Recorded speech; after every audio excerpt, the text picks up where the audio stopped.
கேட்கவிருப்பது இந்திய அரசின் வேளாண்மை மற்றும் உழவர் நல அமைச்சகம் வழங்கும் கிசான் வாணி.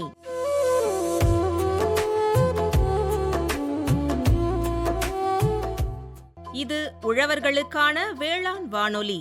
இந்நிகழ்ச்சியின் விளம்பரதாரர் இந்திய அரசின் வேளாண்மை மற்றும் உழவர் நலத்துறை. இந்த முறை விதை உரம் வாங்க பணம் கிடைச்சது ரொம்ப உதவியா இருந்துச்சு. எப்படிண்ணே? பிரதம மந்திரி கிசான் சம்மான் நிதி திட்டத்துல சேர்ந்தேன். ஆண்டுக்கு 6000 ரூபாய் 3 தவணைகளா நேரடியா வங்கி கணக்குக்கு வந்துச்சுல்ல. பிரதம மந்திரி கிசான் சம்மான் நிதி திட்டத்தின் மூலம் தகுதியுள்ள விவசாயிகளுக்கு ஆண்டுதோறும் 6000 ரூபாய் நிதி உதவி நேரடியாக வங்கி கணக்கில் வழங்கப்படுகிறது. நீங்களும் தகுதி பெற்றிருந்தால் அருகிலுள்ள பொது சேவை மையம் அல்லது வேளாண்மை துறை அலுவலகத்தை அணுகி பதிவு செய்து பயனடையுங்கள். வேளாண்மை மற்றும் விவசாயிகள் நல அமைச்சகம், இந்திய அரசு. முத்தழகு, என்ன பிள்ளை சமையல் வேலைலாம் முடிஞ்சுதா? அட வாங்கக்கா, வாங்க வந்து உட்காருங்க, தண்ணி கொண்டாரேன். அட அதெல்லாம் வேணாம்ல, நான் என்ன 10 கிலோமீட்டர் தள்ளி இருந்தா வாரேன், இதோ பக்கத்து வீட்டிலேருந்து வரேன். அக்கா, பக்கத்து வீடோ இல்லை 10 கிலோமீட்டர் தள்ளி இருக்கிற வீடோ எதுவாக இருந்தாலும் வீட்டுக்கு வந்தவங்களுக்கு வந்ததும் தண்ணி கொண்டாந்து கொடுக்கறதா நம்ம வழக்கம். அதெல்லாம் நல்லா தான் பேசுகிற, இருந்தாலும் இப்போ எனக்கு வேணாம். வேணும்னா நானே கேட்குறேன். ஆமாம், காலையில் என்ன உங்கள் வீடே ஒரே போர்க்களமாக இருந்துச்சு? அப்பவே வரும்னு தான் இருந்தேன். எங்கள் வீட்டில் எல்லாம் அவசர அவசரமாக வேலை கிளம்பிட்டு இருந்தாங்க, அதான் அப்புறமா வருவோம்னு விட்டுவிட்டேன். ஏன் முத்தழகு, என்ன விஷயம்? அக்கா, அதை ஏன் கேட்குறீங்க? எல்லாம் என் பையன் சீனு பண்ணுற வேலை தான். ஏன் முத்தழகு, சீனு என்ன பண்ணா? அந்த புள்ள இருக்கிற இடமே தெரியாது, காலேஜுக்கு போகிறதும் தெரியாது வர்றதும் தெரியாது. நல்ல பிள்ளையாச்சே, அந்த புள்ள என்ன பண்ணா? நீங்கள் தான் மெச்சுக்கணும். அவன் ஃப்ரெண்ட்ஸுங்க எல்லார் வீட்லேயும் நாய்க்குட்டி வளர்க்குறாங்களாம். அதனால் அவனுக்கும் வளர்க்கணும்னு ஆசை வந்துருச்சான். நானும் வளர்க்க போகிறேன்னு நேத்திலிருந்து ஒரே நச்சரிப்பு. அட முத்தழகு, அவ்வளவுதானே? இதுக்கா நீ இம்புட்டு அலப்பறை பண்ணுற? என்னமோ ஏதோ பெரிய குத்தங்குறம் பண்ணிட்ட மாதிரி பேசுகிற. நாய்க்குட்டி தானே வளர்க்கணும்னு ஆசைப்படுறான். அக்கா, என்ன நீங்களும் விவரம் புரியாமல் இப்படி பேசுகிறீங்க? வாயில்லா ஜீவன்களை வளர்க்கணுன்னா சும்மாவா? எம்புட்ட கவனமாக பார்த்துக்கணும் தெரியுமா? முதல்ல அதுக்கு ஏற்ற இட வசதி வேணும். முத்தழகு, நீ சொல்கிறதெல்லாம் சரிதான் புள்ள. உன் வீட்டில் இருக்கிற இட வசதிக்கு தகுந்தாற் போல நாய்க்குட்டியை தேர்வு செஞ்சு வளர்த்துட்டா போச்சு. என்னக்கா சொல்கிறீங்க? ஆமாம் முத்தழகு, நாய்களில் பல இனங்கள் இருக்குது. நமக்கு வளர்க்குறதுக்கு ஏற்றா போல இருக்கிற ரகத்தை தேர்வு செஞ்சுக்கலாமே. அப்படியா சொல்கிறீங்க? அக்கா, கொஞ்சம் விளக்கமாக தான் சொல்லுங்களேன். சொல்கிறேன் முத்தழகு, ஆனால் நான் இல்லை, இவங்க சொல்லுவாங்க, கேளு. யாருக்கா? செல்ல பிராணிகள் வளர்ப்பவர்களுக்கான சந்தை மற்றும் டிஜிட்டல் தளங்கள் பற்றி சென்னை தமிழ்நாடு கால்நடை மருத்துவ அறிவியல் பல்கலைக்கழக விரிவாக்க கல்வி இயக்குனர் பேராசிரியர் முனைவர் பி செல்வராஜ் அவங்க தான் தகவல்களை சொல்ல போகிறாங்க. கவனமாக கேளு. நம்ம எப்போவுமே நாய்க்குட்டி வாங்குறதுக்கு முன்னாடி ஒரு சில முடிவுகளை நம்ம எடுத்துக்கணும்.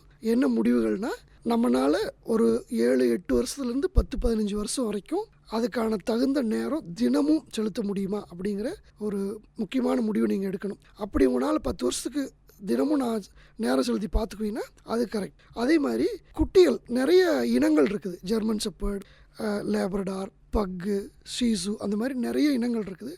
எதை நம்ம வாங்குறது அப்படிங்கிறது ஒரு மிக முக்கியமான முடிவாக இருக்கும். அது எப்படி நீங்கள் முடிவு பண்ணுவீங்கன்னா, உங்கள் வீட்டில் இருக்கிற இட அளவு வச்சு முடிவு பண்ணணும்.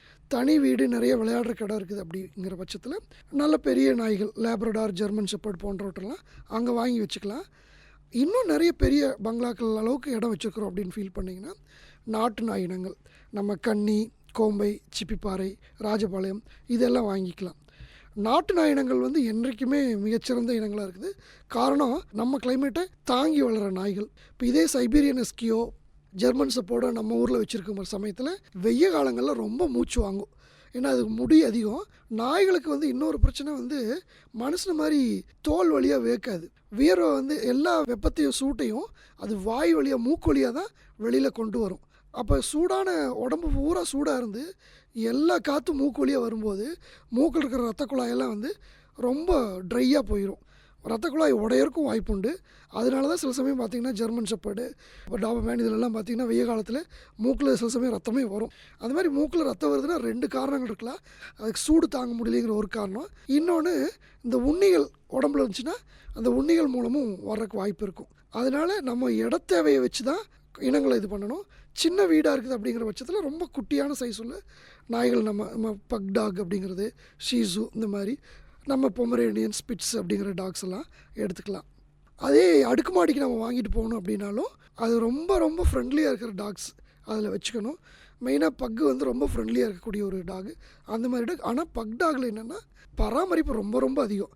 அது தோல் மடிப்புகள் நிறையா இருக்கிறதுனால முகத்தில் அப்பப்போ க்ளீன் பண்ணிகிட்ருக்கணும், ரொம்ப நல்லா பராமரிக்கணும், தினமும் தோலை வந்து கேர்ஃபுல்லாக வச்சுக்கணும். அதுதான் அப்பார்ட்மெண்ட்டில் டாக் வளர்த்துறதுல பெரிய விஷயம். அதே மாதிரி என்ன ப்ரீடு நீங்கள் வாங்குறீங்கன்னு முடிவு பண்ணிடுறீங்க. இப்போ ஜெர்மன் ஷெப்பர்டு வாங்குகிறோம் அப்படின்னா, ஜெர்மன் ஷெப்பர்டு வந்து ஒரு ரொம்ப முடி நீளமாக இருக்கிறது ஒரு நாய். ஸோ நம்ம கூந்தல் எப்படி பராமரிக்கிறோமோ அது மாதிரி கூந்தல் அதுக்கும் நாயோட முடிக்கும் தினமும் பராமரிப்பு கொடுக்கணும். அதை யோசித்து அந்த இனத்தை வந்து எடுத்துக்கணும். வலைதளத்தில் நிறையா விளம்பரங்கள் இருக்கலாம், அதை கவர்ச்சிகரமான இது இருக்கும், அதை நம்பி நீங்கள் வாங்கக்கூடாது. உங்களால் வாரம் அதுக்கு தேவையான தேவைகளை பூர்த்தி செய்ய முடியுமா அப்படிங்கிறத யோசித்து நாய்களை தேர்ந்தெடுத்து வாங்கணும். வழிகாட்டுதலுக்காக கால்நடை மருத்துவர்கள்ட்ட நீங்கள் கேட்டு வாங்குறது ரொம்ப நல்லது. இது மாதிரி எங்கள் வீடு இவ்வளோ அளவு தான் இருக்குது, நாங்கள் இந்த மாதிரி மார்னிங் போனால் ஈவினிங் தான் வருவோம், 2 பேரும் நாங்கள் ஒர்க்கிங் கப்புள் அப்படிங்கிற பட்சத்தில் எந்த டாக் பெட்டர் அப்படிங்கிறத நீங்கள் கேட்டுட்டு வாங்கணும். ஏன்னா நம்ம காலையில் போயிட்டு ஈவினிங் வர்றதுக்குள்ளே ரொம்ப போர்ட்டத்தில் இருக்கும், நிறையா கடிக்க ஆரம்பிக்கும், சில சமயம் சோஃபாவெல்லாம் கடிச்சு போட்டுரும். இதுகள்லாம் நம்ம அவாய்ட் பண்ணணும். அதுக்கு தகுந்த இனங்களை தேர்வு பண்ணணும். ஆனால் இதில் நம்ம நாட்டினத்துக்கும் அயல் இனங்களுக்கும் உள்ள வித்தியாசம், நம்ம ராஜபாளைய, கோம்பை, கன்னி இதுகளெல்லாம் முடிஞ்ச அளவுக்கு வீட்டுக்கு வெளியே இருக்க பார்க்கும். அது ரொம்ப சிறந்தது. யார் வந்தாலும் போனாலும் அது பார்த்துக்கிட்டு அமைதியாக வீட்டுக்குள்ளே காம்பவுண்டுக்குள்ளே இருந்துகிட்ருக்கோம். மற்ற நாய்கள் வந்து ரொம்ப அதிகமாக எதிர்பார்க்கும். அதனால் அதையும் நம்ம யோசித்து தான் பண்ணணும். எங்கே வாங்கணும் அப்படிங்கிறது ரொம்ப முக்கியமானது. நிறைய பேர் உடனே நெட்டில் போய் சர்ச் பண்ண ஆரம்பிக்கிறோம், இன்டர்நெட்டில் சர்ச் பண்ணி உடனே ஒரு நாய் அழகாக இருந்துச்சுன்னா ஓடி வாங்க பார்க்குறோம். அந்த ஒரு உணர்ச்சி வசப்பட்ட பர்ச்சேஸ் அப்படிங்கிறத, எமோஷ்னல் பர்ச்சேஸ் வந்து அவாய்ட் பண்ணிவிட்டு கொஞ்சம் நம்ம யோசித்து பர்ச்சேஸ் பண்ணக்கு முடிவெடுக்கணும். எப்படி வாங்கணும்னா, உங்களோட நண்பர்கள் யாராவது நாய் வச்சுருக்காங்க, குடும்பத்தில் உறவினர்கள் யாராவது வச்சுருக்காங்க, அந்த நாய்கள்கிட்டருந்து குட்டி போட்டால் நம்ம எடுத்துக்க முடியுமா, அந்த மாதிரி இருக்கணும். அப்படி இல்லைங்கிற பட்சத்தில் யாராவது ஏற்கனவே நாய் வளர்த்துறவங்க அவங்க ஒரு ரெஃபரன்ஸ் கொடுத்து இவங்கள்ட்ட வாங்கினா நல்லாயிருக்கும், அந்த மாதிரி பண்ணணும். நம்பகமான ஒரு ரொம்ப வருஷம் உங்களுக்கு அந்த ஒரு விற்பனையாளர் தெரியுது, அவங்க மூலம் நீங்கள் வாங்கினீங்கன்னா குட்டிகள் வந்து நல்லதாக இருக்கும்.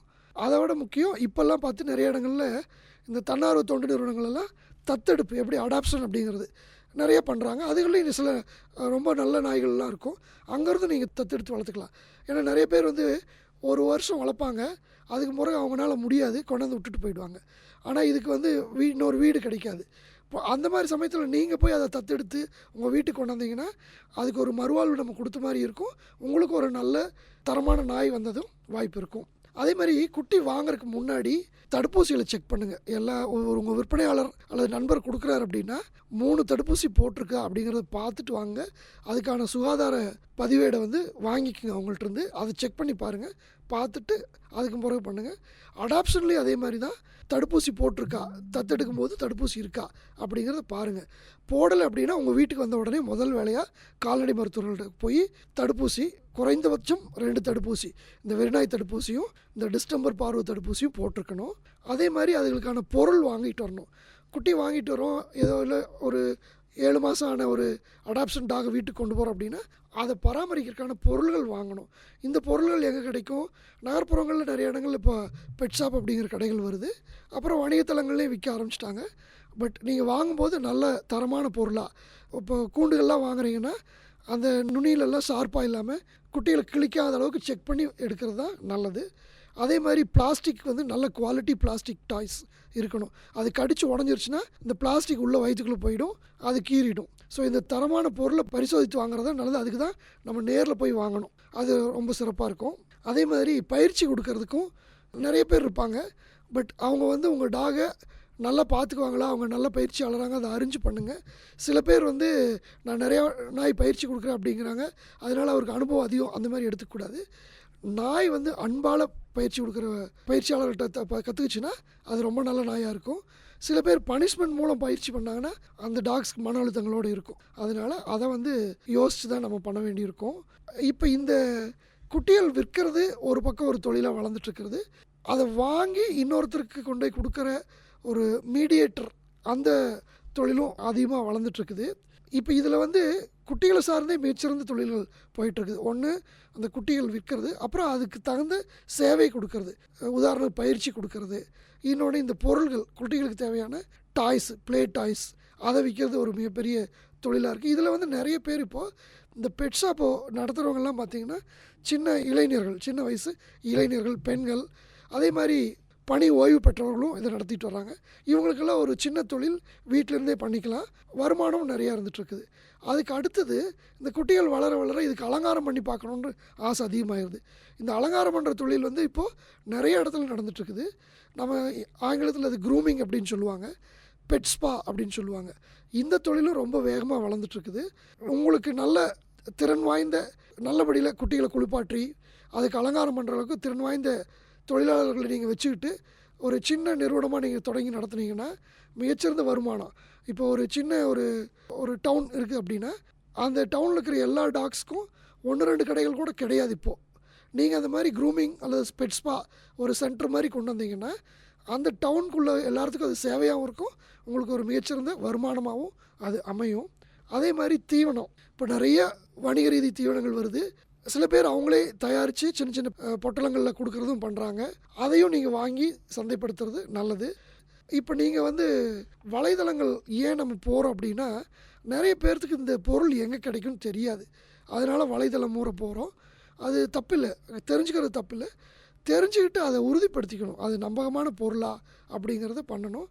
வலைதளங்கள் மூலம் இன்னொரு முக்கியமான இது, நீங்கள் உங்கள் குட்டிகளோட புகைப்படங்கள், ஃபோட்டோகள், நம்ம டாகு பப்பியோட ஃபோட்டோ போடும்போது அது ரொம்ப அதிகமான மக்களுக்கு சென்றடையுது. அப்போ என்ன ஆகும், உங்கள் குட்டிகளை பார்த்து யார் வேணாலும் உங்கள்கிட்ட தொடர்பு கொண்டு குட்டிகளை வாங்கிக்கலாம். ஸோ அந்த விற்பனை வாய்ப்புகளை அதிகப்படுத்துறதுல இந்த டிஜிட்டல் தளங்கள் ரொம்ப நல்லா திறனோடு பண்ணிகிட்ருக்காங்க. நிறைய டிஜிட்டல் தளங்கள் இருக்குது, அது ஒவ்வொருத்தரோட வசதிக்கு தகுந்த மாதிரி தளங்களை பயன்படுத்தலாம். ஆனால் நம்பகமான தன்மை இருக்குதா அப்படிங்கிறத நீங்கள் யோசித்து பண்ணிக்கணும். நேரடியாக விற்கிறதுல என்ன நல்லது அப்படின்னா, உங்களுக்கும் ஒரு நம்பகத்தன்மை, இன்னொரு அந்த குட்டி உங்கள்கிட்ட வாங்கிட்டு போகிறவங்க அடுத்தவங்கள்ட்ட சொல்லுவாங்க, நாங்கள் இவங்க வீட்டில் வாங்கினோம், இல்லை இந்த நண்பர்கிட்ட வாங்கினோம், இது ரொம்ப நல்லா இருக்குது. அந்த நம்பகத்தன்மை தான் வந்து நேரடி விற்பனையில் இருக்குது. அதுதான் ரொம்ப முக்கியம் நாய்க்குட்டிகள் வளர்ப்பில். டிஜிட்டல் தளங்களில் வாங்குறது ஈஸி பை, ஆனால் செல்லப்பிராணி நேராக வாங்குறது நம்பகத்தை ரொம்ப அதிகமாக கொண்டு வரும். ஒரு பிணைப்பை உருவாக்கும் உங்களுக்குள்ள. நாளைக்கு ஏதாவது ஒரு சின்ன பிரச்சனைனா கூட நீங்கள் 2 பேர் கலந்து பேசி சமாளிக்க முடியும். உங்கள் 2 பேர்த்த வச்சு இன்னும் சில பேர்த்துக்கு கனெக்ட் ஆகிக்க முடியும். அந்த உள்ளூருக்குள்ளேயே ஒரு நல்ல பிணைப்பை இது கொண்டு வரும். அதே மாதிரி குட்டி வாங்கும்போது உறுதியாக அது வந்து 8 வாரத்துக்கு மேலே ஆச்சா அப்படிங்கிறத ரொம்ப ரொம்ப கேட்டு உறுதி பண்ணியிருக்கணும். 8 வாரத்துக்கு முன்னாடி இருக்கிற குட்டியை வாங்கினீங்கன்னா உங்களுக்கு நோய்கள் வர்றதுக்கு வாய்ப்பு இருக்குது, பராமரிப்பும் நல்லா கொடுக்கவே முடியாது. அது ரொம்ப மிக முக்கியம். சில சமயம் வந்து இன்சூரன்ஸ் வேணுமா வேண்டாமா அப்படிங்கிறது, நிறைய இந்த உயர் ஜாதி நாய்கள் அல்லது உயர் விலையுள்ள சைபீரியன் ஹஸ்கி, இந்த மாதிரி நிறைய விலை அதிகமாக இருக்கிற நாய்கள், இப்போ நாய் விலை பார்த்திங்கன்னா இன்றைக்கி வந்து 5000-5000 வரைக்கும் 1 லட்சம் வரைக்கும் விற்றுட்ருக்காங்க. அது வணிக நோக்கில் அவங்க பண்ணிகிட்ருக்குறாங்க. உங்களுக்கு உங்களோட தகுதிக்கு ஏற்ற மாதிரி நீங்கள் வாங்கிக்கலாம். எல்லா நாய்களுமே நல்ல நாய்கள் தான், நாட்டு நாய்கள் சிறந்த நாய்கள் தான். நீங்கள் இது வச்சுருக்கிறீங்க அப்படிங்கிற பட்சத்தில் இந்த நாயை வந்து ஒரு 10 வருஷத்துக்கு நம்ம கொண்டு போகணும் அப்படின்னா அதுக்கு செலவும் இருக்குது. இப்போது ஒவ்வொரு வருஷமும் அதுக்கு வந்து தடுப்பூசி போடணும், மருத்துவ செலவு கொடுக்கணும், சாப்பாடு நாய் தீவனங்கள் நம்ம வாங்கி கொடுக்கணும், தோல் பராமரிப்புக்கு இருக்கணும். ஸோ இதுக்கான செலவுகளையும் கணக்கில் நீங்கள் வச்சுருக்கணும். இதுக்கான நிதி நம்மள்கிட்ட முடியுமா? இப்போ இன்றைக்கி ஆசைக்கு ஒரு குட்டி வாங்கிட்டு வந்துடுறோம், இப்போ சைபீரியன் ஹஸ்கி வாங்குகிறோம் அப்படின்னா அதுக்கு இந்த க்ரூமிங் கேர் நல்லா கொடுக்கணும். இல்லாட்டி ஸ்கின் அந்த தோல் முடியெல்லாம் வந்து மேட் ஆகி அழகே போயிடும். அப்புறம் நீங்கள் என்ன பண்ணுவீங்க, ஐயோ அது கஷ்டமாக இருக்குது அப்படின்னு விட்டுருவீங்க. அப்புறம் போட்ட உங்களோட எவ்வளோ முதல் போட்டிங்களோ அது மட்டும் போகிறது மட்டும் இல்லை, உங்களுக்குள்ளே அந்த நாய் மேலே இருக்கிற பாண்டிங்கும் குறைஞ்சிரும். இந்த பாண்டிங் குறையாமல் இருக்கணும்னா நீங்கள் வாங்குறதுக்கு முன்னாடி ரொம்ப ரொம்ப திட்டமிட்டு வாங்கணும். எப்போவுமே வாங்கிட்டு வந்த பிறகு 1 வருஷம் 2 வருஷத்துக்கு ரொம்ப ஆசையாக இருக்கும், நல்லா பண்ணிகிட்ருப்போம். 2 வருஷத்துக்கு பிறகு அதுக்கான சில வியாதிகள் வர ஆரம்பிக்கும் போது நம்ம அதை கொஞ்சம் நம்மளோட கவனம் குறைய ஆரம்பிக்கும். அந்த மாதிரி சமயத்தில் பண்ணக்கூடாது. 2 அல்லது 3 வருஷம் ஆகும்போதே வருடத்திற்கு ஒரு முறை நம்ம மாஸ்டர் ஹெல்த் செக்கப் அப்படிங்கிற மாதிரி பண்ணிகிட்டு இருந்தீங்கன்னா இந்த பின்னாடி வர நோய்களெல்லாம் தடுக்க முடியும். இந்த நோய்களை தடுத்திங்கனாவே நாய்கள் உங்களோட ரொம்ப நல்ல ஆரோக்கியத்தோடு இருக்கணும். நிறைய பேர் வயசானவங்க டாக் எடுத்துகிட்டு போவாங்க.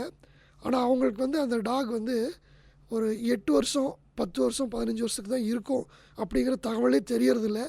அது 10 வருஷம் கழித்து அது இயற்கையான மரணம் வரும்போது கூட வருத்தப்பட ஆரம்பிச்சிடுறாங்க.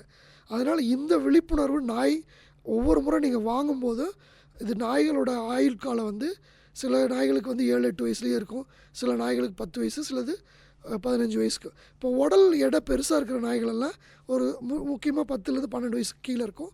சிறு வகை நாய்களெல்லாம் ஒரு 14 வயசு வரைக்கும் இருக்கும். நம்ம நாட்டின நாயினங்களெல்லாம் பார்த்திங்கன்னா 15, சிலதெல்லாம் 20 வயசு வரைக்கும் வரும். அதனால் அதை மனசில் வச்சுட்டு உங்களோட இது வாங்குறதை நீங்கள் பண்ணணும். நாய் விற்கும் போதும் இதே தகவல்களை நீங்கள் வாங்குறவங்களுக்கு சொல்லணும். ஸோ இந்த தகவல் பரிமாற்றம் ரொம்ப ரொம்ப முக்கியம் நம்ம ஊரில். ஏன்னா நம்ம ஊரில் ரொம்ப வளர்ந்து வர தொழிலாக இருந்துகிட்ருக்குது. இதில் எல்லா கிராமப்புற இளைஞர்கள்லேருந்து பெண்கள்லேருந்து எல்லோரும் ஈடுபடும் போது விற்பனையாளருக்கும் நம்பகம் இருக்கணும், வாங்குறவங்களுக்கும் நம்பகமாக இருக்கணும். இது ஒரு ஆரோக்கியமான நாய் நண்பர்கள் சமூகத்தில் நம்ம தமிழ்நாட்டில் உருவாக்கும். இந்த மாதிரி நீங்கள் வளர்றதுக்கு வாழ்த்துக்கள்.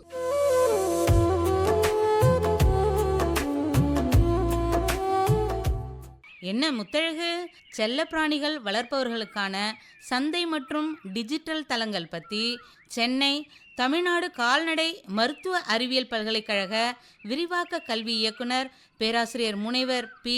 செல்வராஜ் அவங்க சொன்ன தகவல்களை கேட்டியா? இப்போ உனக்கே நாய்க்குட்டி வளர்க்கணும்னு ஆசை வந்திருக்குமே.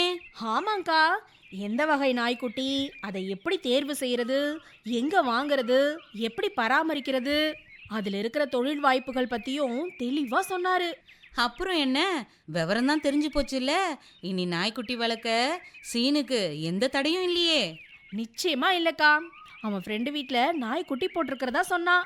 அதில் ஒன்று எடுத்துட்டு வளர்க்க போகிறதாவும் சொன்னான். நானே ஃபோன் போட்டு அவனை எடுத்துட்டு வர சொல்ல போகிறேன். முத்தழகு, ரொம்ப சந்தோஷம் புள்ள. இன்னொரு விஷயம் உங்ககிட்ட சொல்ல மறந்துட்டேன். என்னக்கா, என்ன விஷயம்?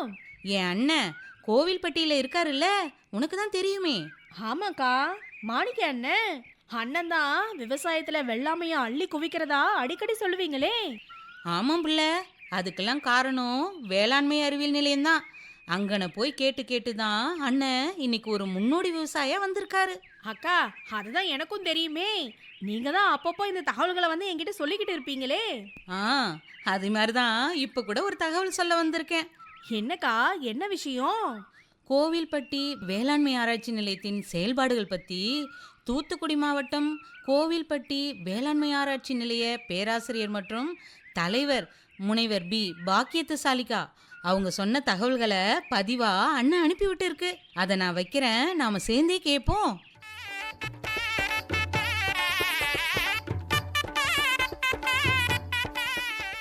நம்ம தமிழ்நாட்டில் ஆங்கிலேயர் காலத்தில் முதலாக துவங்கப்பட்ட ஒரு முக்கியமான ஆராய்ச்சி நிலையம்தான் இந்த கோவில்பட்டி வேளாண்மை ஆராய்ச்சி நிலையம். இது 1901ஆம் ஆண்டு துவங்கப்பட்டது. ஆங்கிலேயர்கள் பிரத்யேகமாக பருத்தி பயிரிடணும், பருத்தி சாகுபடி செய்யணும், அந்த பருத்தியிலிருந்து கிடைக்கக்கூடிய இழைகள், அதன் மூலமாக தயாரிக்கப்படக்கூடிய ஆடைகள் அவங்க நாட்டுக்கு தேவைப்பட்டதுனால ஆரம்பிக்கப்பட்ட பருத்தி நிலையம்தான் இந்த கோவில்பட்டி வேளாண்மை ஆராய்ச்சி நிலையம்.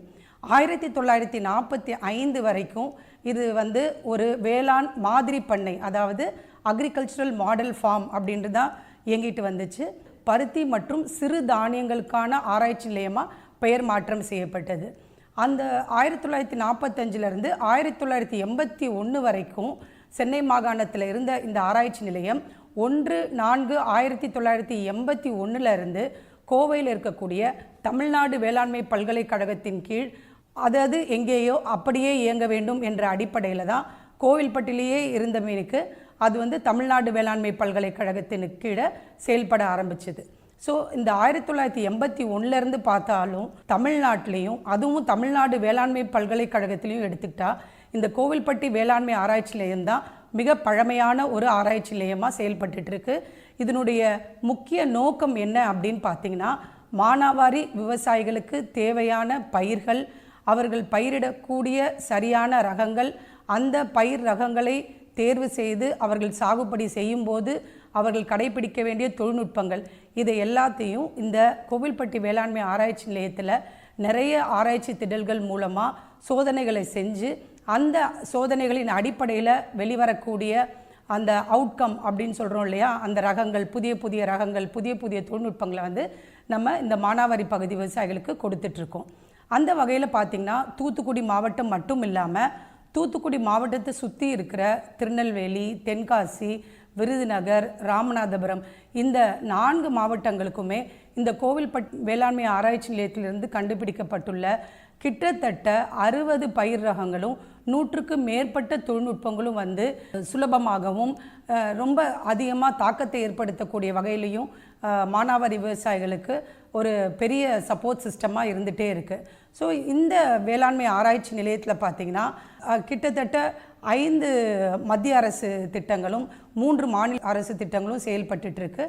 விதைக்கிறதுலேருந்து அறுவடை செய்கிற வரைக்கும் இருக்கக்கூடிய எல்லா மேலாண்மை தொழில்நுட்பங்களையும் வந்து கோவில்பட்டி ஆராய்ச்சி நிலையம் தான் வந்து ஒருங்கிணைத்து எல்லா விவசாயிகளுக்கும் கொடுத்துட்ருக்கு. நாங்கள் கிட்டத்தட்ட இது வரைக்கும் 60 பயிர் ரகங்களை கண்டுபிடிச்சு வெளியிட்டிருக்கோம். அதில் வந்து சோளத்தில் K12, K13, மிளகாயில் K1, K2, அதே மாதிரி கருங்கண்ணி பருத்தியில் KC3, K12 இந்த மாதிரி ரகங்கள் இன்னுமே வந்து விவசாயிகள்கிட்ட வந்து பெரும் வரவேற்பை ஏற்படுத்தியிருக்கு. ஸோ அப்போது இந்த ரகங்களுக்கு அவங்களுக்கு எந்த மாதிரி விதைகள் தேவைப்படுது, எவ்வளவு விதைகள் தேவைப்படுது, இது எல்லாத்தையும் கண்டறிஞ்சு இந்த வல்லுநர் விதை உற்பத்தியை நாங்களே செஞ்சு அந்த விதைகளையும் வந்து விவசாயிகளுக்கு கொடுத்து அவங்களுடைய பயிர் சாகுபடிக்கு ஏற்ற தொழில்நுட்பங்களுக்கும் நாங்கள் சப்போர்ட் பண்ணிகிட்ருக்கோம். ஸோ இந்த பயிர் ரகங்களையும் கொடுக்கறதோடு இல்லாமல் அந்த ரகங்களுக்கு ஏற்ற விதைகளையும் உற்பத்தி செஞ்சு விவசாயிகளுக்கு கொடுக்குறோம். இது மட்டும் இல்லாமல் பார்த்திங்கன்னா மானாவாரி விவசாயத்தில் மழை வந்து ரொம்ப ஒரு நிலையற்ற தன்மையுடையதாக இருக்கும். அந்த மாதிரி சமயத்தில் விவசாயிகள் என்ன செய்யலாம், அவங்க மீதமுள்ள காலத்தில் எப்படி அவங்க வருமானத்தை பெருக்கிக்கலாம் அப்படின்னு பார்க்கும்போது அதுக்கு தான் ஒருங்கிணைந்த பண்ணைய திட்டம். ஸோ நம்ம மானாவாரி விவசாயிகள் வந்து ஒருங்கிணைந்த பண்ணைய திட்டத்தின் மூலமாக அவங்க சாகுபடி செய்ய முடியாத காலத்தில் ஒரு 4 கறவை மாடு, ஒரு 5 கொடி ஆடு, ஒரு 10 அசில் பறவை இந்த மாதிரி அவங்க வளர்க்கலாம். அதே மாதிரி அவங்க மண்புழு உர பண்ணை அமைக்கலாம். அதுக்கான தொழில்நுட்ப பயிற்சியும் நாங்கள் கொடுத்துட்ருக்கோம். அதே மாதிரி இந்த ஆடு மாடுகளுக்கு தீவன பொருட்களை வந்து அவங்களுக்கு கொடுத்து அந்த தீவன பயிரை அவங்களே வளர்த்து அதன் மூலமாக கிடைக்கக்கூடிய தீவனத்தை இந்த ஆடு மாடுகளுக்கு கொடுக்கலாம். இப்படின்னு நாங்கள் வந்து என்ன பண்ணியிருக்கோம் அப்படின்னா, ஒருங்கிணைந்த பண்ணைய திட்டம் முக்கியமாக தூத்துக்குடி மாவட்டத்துக்கும் தமிழகத்தினுடைய தென் மாவட்டங்களுக்கும் மானாவாரி நிலத்துக்கு ஏற்ற ஒருங்கிணைந்த பண்ணைய திட்டத்தை வந்து நாங்கள் நிறைய ஆராய்ச்சி திடல்கள் மூலமாக செயல்படுத்தி அதில் எது பெஸ்ட்டாக வருது அப்படின்றதையும் நாங்கள் விவசாயிகளுக்கு கொடுத்துட்ருக்கோம். இது மட்டும் இல்லாமல் நம்ம ஆராய்ச்சி நிலையத்தை சுற்றி இருக்கக்கூடிய ஒரு 7 கிராமங்களை வந்து நாங்கள் தத்தெடுத்திருக்கோம். அந்த 7 கிராமங்களும் வந்து இந்த திட்டங்கள், இந்த இந்திய வேளாண் ஆராய்ச்சி கழகத்தினுடைய திட்டங்களினுடைய பயனாளிகளாக இருக்காங்க. அது மட்டும் இல்லாமல் எல்லாருக்கும் பயன் தர வேண்டிய வகையில் 2019ஆம் ஆண்டிலிருந்து ஆதி திராவிட மற்றும் பழங்குடியினர் துணைநிலை திட்டம், அதாவது இந்த திட்டங்கள் இருக்கு இல்லையா, மானாவாரி வேளாண்மை ஆராய்ச்சி திட்டம், வானிலை மேலாண்மை ஆராய்ச்சி திட்டம், அதுக்கப்புறம் மத்திய கால ஆலோசனை வானிலை ஆலோசனை சேவை திட்டம், இதிலெல்லாம் வந்து பழங்குடியினர் ஆதி திராவிட விவசாயிகளும் வந்து பயன்பெறணும் அப்படின்ற வகையில் அவங்களையும் இணைச்சு இந்த ஒட்டப்பிடாரம் பகுதியில் இருக்கக்கூடிய இந்த விவசாயிகளுக்கும் வந்து நாங்கள் நிறைய இடுபொருட்கள் கொடுத்துருக்கோம், தொழில்நுட்பங்களை கொண்டு சேர்த்துருக்கோம். அதே மாதிரி அவங்களுக்கு பயிற்சிகளையும் கொடுத்துட்ருக்கோம். ஸோ நமக்கு வந்து இந்த கோவில்பட்டி வேளாண்மை ஆராய்ச்சி நிலையம் மானாவாரிக்கு ஏற்ற பயிர்கள், பயிர் ரகங்கள், தொழில்நுட்பம், ஏற்பட்டு கொண்டு இருக்கக்கூடிய பருவ மாற்ற காலநிலைக்கான ஆலோசனை சேவை, அதே மாதிரி அவங்க வந்து இடுபொருட்களுக்கு வந்து ரொம்ப கஷ்டப்படக்கூடாதுன்றதுக்காக இடுபொருள் உற்பத்தி செய்து அந்த இடுபொருளை அவங்களே எப்படி உற்பத்தி செய்யணும் அப்படின்றதுக்கான பயிற்சியையும் தொடர்ந்து கொடுத்துட்ருக்கோம். அது மட்டும் இல்லாமல் ஏற்படக்கூடிய மாற்றங்களை வந்து அவங்க எப்படி எதிர்கொள்ளணும் அப்படின்றதுக்கான திறன் மேம்பாட்டு பயிற்சியும் கொடுத்துட்ருக்கோம். ஒருங்கிணைந்த பண்ணைய திட்டத்தை செயல்படுத்தி ஒவ்வொரு விவசாயியும் ஒருங்கிணைந்த பண்ணைய மூலம் எப்படி லாபம் ஈட்டணும்னு சொல்லியிருக்கோம். ஸோ இந்த தொழில்நுட்பத்தையும் நாங்கள் வந்து முடிந்த அளவுக்கு நம்ம எல்லா விவசாயிகளுக்கும் சொல்லிகிட்ருக்கோம். ஏன்னா வந்து மழை வர காலங்களில் மட்டும்தான் அவங்க வந்து தானிய பயிர்களை வந்து சாகுபடி செய்ய முடியும், பயிர் வகை பயிர்களை சாகுபடி செய்ய முடியும். மற்ற நாட்களில் வந்து இந்த பழ மர பயிர்கள் தான் வந்து அவங்களுக்கு கை கொடுக்கும். அதனால நாங்கள் கோவில்பட்டி வேளாண் ஆராய்ச்சி நிலையத்தில் விவசாயிகளுக்கு காய்கறி பயிர்கள், பழமர கன்றுகள் இவற்றையும் வந்து உற்பத்தி செய்து அவர்களுக்கு குறைந்த விலையில் தரமான முறையில் இது எல்லாத்தையும் கொடுத்துட்ருக்கோம். அதனால் இங்கே இருக்கக்கூடிய விவசாயிகள் எங்கள் பழமர கன்றுகளை வாங்கி அவங்க வீணாக வைத்து கொண்டிருக்கக்கூடிய அந்த வறண்ட நிலத்தில் பயிர் செஞ்சு அதன் மூலமாக வரக்கூடிய பழங்கள், காய்கறிகள் மூலமாக அவங்க பயன்பெறுறாங்க. என்ன முத்தழகு, கோயில்பட்டி வேளாண்மை ஆராய்ச்சி நிலையத்தின் செயல்பாடுகள் பற்றி தூத்துக்குடி மாவட்டம் கோயில்பட்டி வேளாண்மை ஆராய்ச்சி நிலைய பேராசிரியர் மற்றும் தலைவர் முனைவர் பி பாக்கியத்து சாலிகா அவங்க சொன்ன தகவல்களை கேட்டியா? நல்லாவே கேட்டுக்கிட்டேன்க்கா. அண்ணன் இன்னைக்கு ஒரு முன்னோடி விவசாயியா இருக்கிறாருன்னா அதுக்கு அந்த வேளாண் ஆராய்ச்சி நிலையம்தான் முக்கிய பங்கா இருந்திருக்கு. விதைக்கிறதுலேருந்து அறுவடை செய்கிற வரைக்கும் இருக்கிற எல்லா தொழில்நுட்பங்களையும் ஒருங்கிணைச்சு இவங்க தானே கொடுக்குறாங்க. ஆமாக்கா, விவசாயிகளுக்கு சேவை செய்யக்கூடிய திட்டங்கள், பயிற்சிகள் இப்படி எல்லாமே நல்ல முறையிலலாம் செஞ்சுட்டு வராங்க. இது எல்லாத்தையும் அண்ணன் நல்ல முறையில் பயன்படுத்தி இன்னும் விவசாயத்தில் மேலும் மேலும் முன்னுக்கு வரணும். அதுக்கு இந்த முத்தழகு வாழ்த்து சொன்னதா சொல்லிடுங்க. கண்டிப்பா புள்ள, அண்ணன் ஃபோன் பண்ணதும் நிச்சயமா சொல்லிடுறேன்.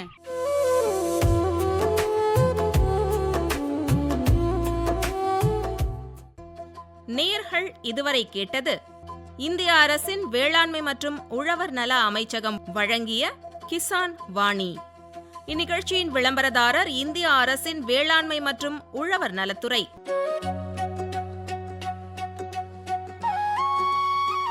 சார், விதை வாங்க பணம் தேவை, என்ன செய்யறது? பிரதம மந்திரியின் கிசான் கிரெடிட் கார்டு வாங்குங்க. குறைஞ்ச வட்டியில தேவையான விவசாய கடன் கிடைக்கும். அப்படியா? இது ரொம்ப உதவியா இருக்குமே. விவசாய செலவுகளுக்கு எளிய கடன் வசதி தருவது நம்ம பிரதம மந்திரியின் கிசான் கிரெடிட் கார்டு. அருகில் உள்ள தேசியமயமாக்கப்பட்ட வங்கியையோ அல்லது கூட்டுறவு வங்கி கிளைகளையோ தொடர்பு கொண்டு விண்ணப்பிக்கலாம். உங்கள மாதிரி விவசாயிகளோட வளர்ச்சிக்கு கிசான் கிரெடிட் கார்டு உறுதுணையா இருக்கும். வேளாண்மை மற்றும் விவசாயிகள் நல அமைச்சகம், இந்திய அரசு.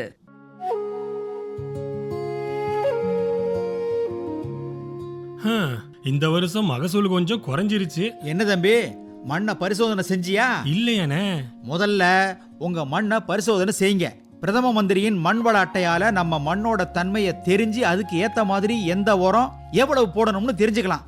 செலவும் குறையும், மகசூலும் கூடும். அட அண்ணே, இது நல்லா இருக்கே. வளமான விவசாயத்துக்கு மண் ஆரோக்கியம் ரொம்ப முக்கியங்கிறீங்க. இப்பவே பக்கத்துல இருக்கிற நம்ம வேளாண்மை துறை அலுவலகத்துக்கு போறேன், மண் பரிசோதனை செய்யறேன், மண் வள அட்டையை வாங்குறேன். நீ கில்லாடிதான் போ.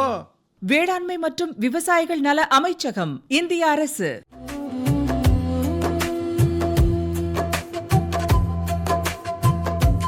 அமைப்பில் உதவி பி சண்முகப்பிரியா.